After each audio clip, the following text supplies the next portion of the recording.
We, for example, sell AI technologies to lenders and banks.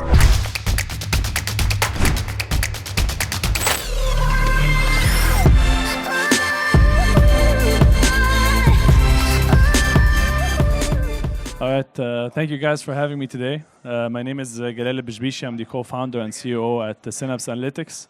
Started this company 6 years ago with my partner, Ahmad. He's filming right there. And I'm here today to talk to you guys about how we're scaling an AI business out of the region, and maybe a little bit about our background and our story.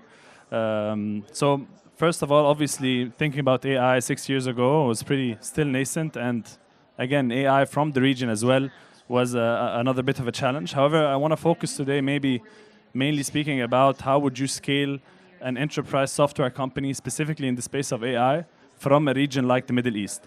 Now, starting out this company, we had a few challenges. First, with the hiring. So hiring, for example, an AI engineer, specifically in the senior bracket, it's very hard for you to attract them out of our region, and specifically in Egypt. And so this was a challenge that we had to overcome.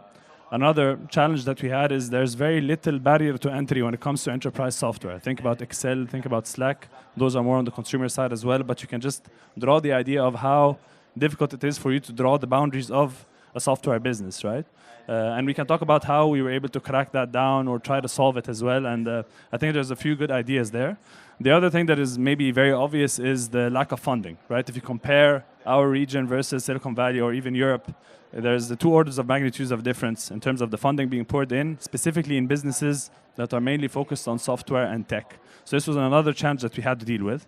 How we came about this and how we tried to solve it is, first of all, we, for example, sell AI technologies to lenders and banks, which is a very tough, client to crack. And our way to really focus on our beachhead and try to, blow competition out of the water was really to focus, for example, on selling on-prem solutions, which is very boring, slows you down by 80%. However, just gives you this leeway to be able to compete with the global players and really have an advantage over them.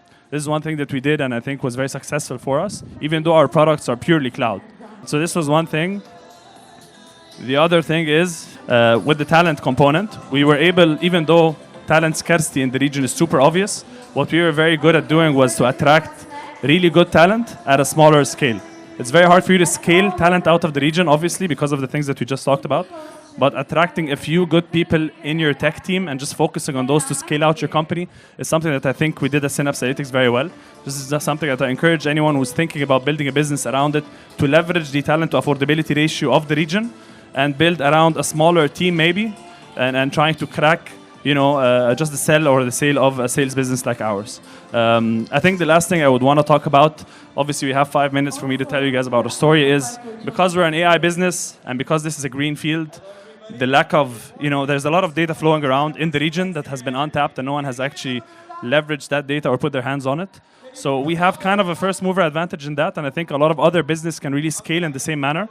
It's a green field. You can just come in and try to really, put your hand on a lot of data. It does have a shelf life, so you have to do that very quickly and spin off your intelligence. However, this was one of the things that really allowed us to scale outside of Egypt into the Middle East, and hopefully, inshallah, from the Middle East to the world. I thank you guys. This is my time for today, and hopefully talk to you soon. Thanks.